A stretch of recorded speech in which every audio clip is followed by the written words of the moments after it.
what I wanted to do is to first to talk about your American Idol stint that you had there. I watched several videos from there, and wow, I was really impressed. You did a wonderful job. And of Well, course, I really enjoy the version you did of Ramblin' Man, Gambling Man. yeah, well, I enjoyed both being, my time on Idol, and it was special to me. I got to meet a lot of great people and, made a lot of friends, and obviously it took a career that I had been working on many years, and it catapulted into the spotlight. And without that, I wouldn't have had the opportunity to go on and do several other things that I've done. And like you said, I appreciate you bringing up the new single, Rambling Gambling Man, Yeah. off of the Silver Bullet Bluegrass project.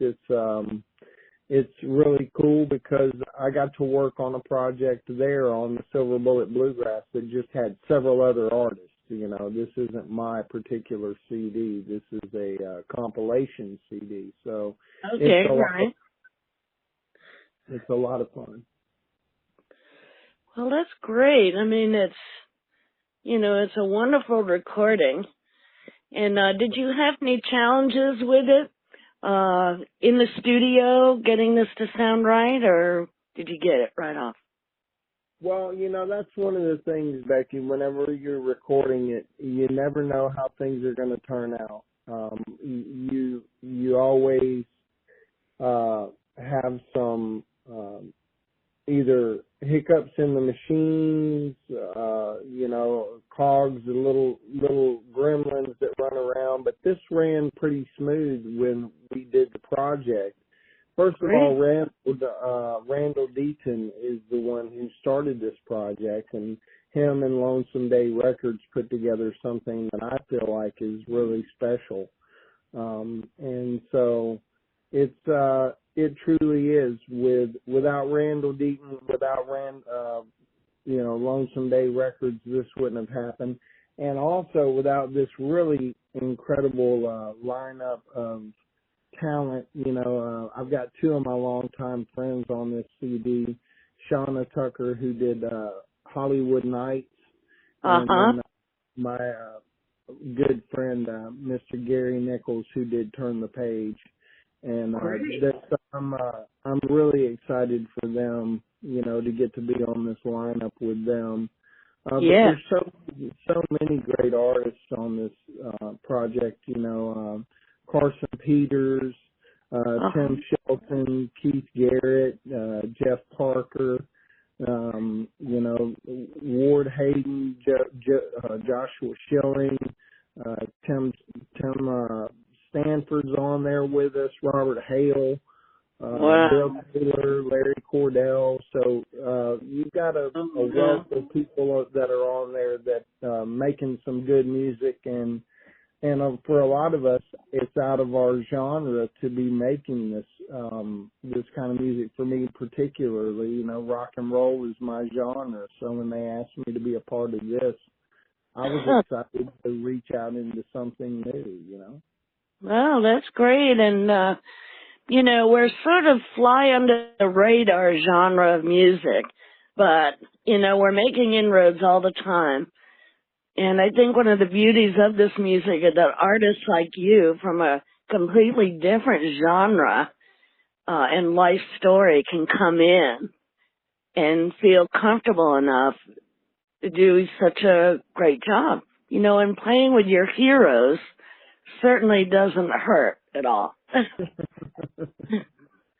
That never hurts whenever you're getting to play with the people around you you respect and honor the work that's going on. So I've always just really enjoyed getting that opportunity to share in the music, to share in the camaraderie. All those things are very important, I think, whenever you're making music, to make good music and to really enjoy what you do while you're doing it. Well, it's absolutely true, and again, all I can be is encouraging, and I see this as the beginning of something new, not just, one-time deal.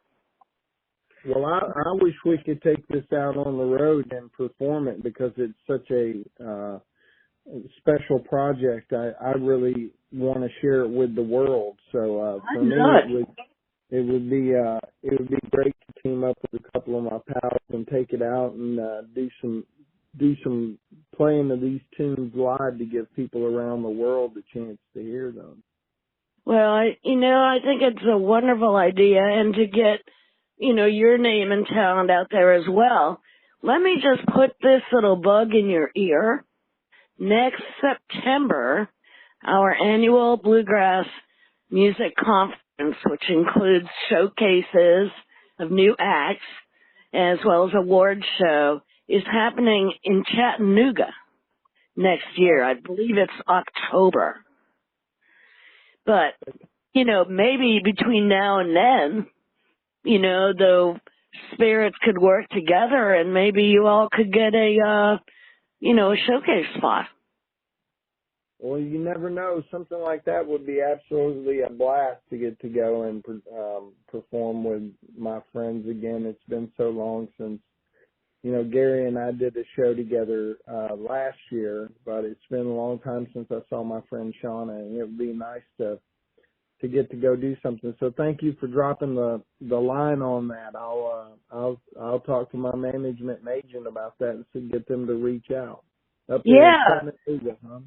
Yeah, Chattanooga, and the place that they need to get a hold of is the International Bluegrass Music Association. Oh, okay. And the IBMA. And I think that would be a wonderful place. I'm an MC at the conference. I know, of course, I do my radio show every week, but I'm an MC during the weeknights when they have people who come and showcase. So I hope you can, get that, because I would love to bring you on and off stage. It'd be so cool. Well, that sounds like it would be a lot of fun. We'll have to plant that seed and let it grow. Yes, sir. You sound like a farmer, so plant that seed and let it grow. And let me see. Where did you do your recordings for this record? Well, we had a couple of different places that we worked on this. The place that I remember going to is the Nut House, and we had a lot of fun there. I think everybody, I started this project in my as far as my vocals in my studio there in Nashville, and then I think we finished it out at the Nut House, and it was it was really a lot of fun. Each person recorded in different places, so this isn't like I said, one particular setup, but I think the majority of it was recorded in Muscle Shoals, Alabama. Wow, that's really beautiful. Which is a beautiful place. Muscle Shoals is not only a beautiful place, but it's very well known for its music and its history of music. So it's a gorgeous spot. What's your favorite part about being in Muscle Shoals? Well, whenever I go back to Muscle Shoals, I lived there in Florence for 5 years, so I have a lot of love for that city. And for me, it's just there's a song, it's called "Something in the Water," and that's really what sums up the experience of going home to me, to Muscle Shoals, to Huntsville, to Birmingham, but Muscle Shoals in particular is a place I always go to recharge my batteries and write with friends and enjoy getting away and just kind of getting some peace in my mind. So think it's a beautiful town to visit for anybody. But if you're into music, it's definitely a mecca for music. Wow. Well, I'll have to put that on my list of places to go to. When I get my fancy RV. That's right. But, so wanted to ask you again also about your upbringing and how you got into the music and who were your biggest heroes and, what were the biggest influences for you? Well, for me in my music career, the biggest influences were, Southern rock influences like Leonard Skinner and, Marshall Tucker, Charlie Daniels. But then also I love to listen to things like Jim Croce, different rock acts, different, really what people now consider to be Americana music. When you talk about America and bands like that, I loved listening to America. We actually went to the same high school over in London, England. The band America and I did, so it was kind of cool. Wow. What's that? Cool. That must have been cool to have that experience. Yeah, that kind of going to a school and coming back home and finding out you had that kind of pedigree of music that led up. It was pretty cool. So, but yeah. I really did. I tried to listen to all types of music when I was growing up because I didn't want anything to really dictate, falling into one genre as much. And so that was why I did country, rock, rhythm and blues. A lot of rhythm and blues. Stevie Ray Vaughan, one of my favorite guitarists, along with his heroes, Buddy Guy and the rest of Stevie's heroes. So that's really, I had a wide bringing up of genres in my life of music. So it was very cool when I kind of honed into what I do and tried to kind of season the pot with a little bit of everything, Yeah, that sounds great. So it really could appeal to a large swath of the audience. I think it does. I think it appeals to a wide variety of people in the audience, but I think more than anything, it also showcases that you're a open-minded performer and that, I've done everything from theater now to standing on stage beside Leonard Skinner and everything in between. So it's a little bit of, I did the World Games, which was absolutely phenomenal. We were so happy to do that. And, how was that? How did that go? Tell us about that. Well, the World Games was absolutely incredible. My friend Dr. Henry Panion was the conductor, and the World Games were in Birmingham, Alabama, year before last. Right. And that's in between the Olympics, and it's a very, very big deal for our town. So when I was asked to, and our state, and so when I was asked to be a part of that there in Birmingham, Alabama, I jumped at the chance and got to perform with Lionel Richie and Work the Weight and my friend Taylor Hicks and the orchestra, and just it was an amazing night of music and really a whole 10 days, I guess, of games that went on in our town that we got to share in the closing ceremonies, and that was really a special event.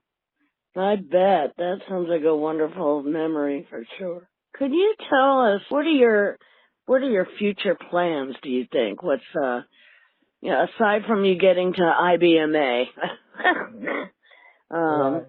what are your other plans? Do you have any other music in the works? Well, my favorite thing that I have coming up in the future, we've been working on a song called "Born of Heroes' Blood," which is our newest release as far as my project, Bice project, and Right. it's something that we've been really working on, and we've got the music out right now, but we also have the video that just came out, and so we're really starting to push that into the new year. And so we'll be staying busy doing that and making some more music and out on the road next year playing in support of some of this new music. So that's mainly what the future holds for us. Yeah. We're trying to keep out on the streets and enjoy life and enjoy playing music down the road as we go. Well, I think that's the best combination you can find is to do what you love and get paid for it when it's almost not work, but it is a lot of work. It's a passion. You have to have a Yeah. passion for it because there is a lot of work behind it, but there's a lot of payoff too whenever you get to stand on stage for that 90 minutes with the fans and do what you love as your way to make a living. It's very special. So I don't Yeah. take it for granted one day. I know. You really appreciate it, and that's what really makes it, so special.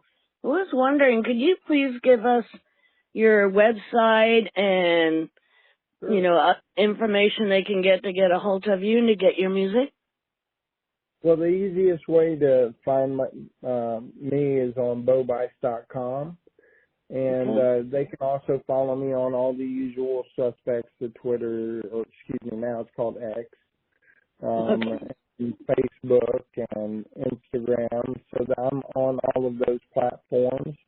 And, also people can reach me on email at bo@bobice.com if they want to send out any a lot of the times we'll get people that just reach out as fans, and we get people also that reach out and say, "Hey, you want to come play a gig?" So Cool. it's Yeah. pretty easy. We cover all the bases. Well, that is great. And do you have any last words here? I think we're about ready to wrap things up. And again, Mike, thanks for you coming back a second time.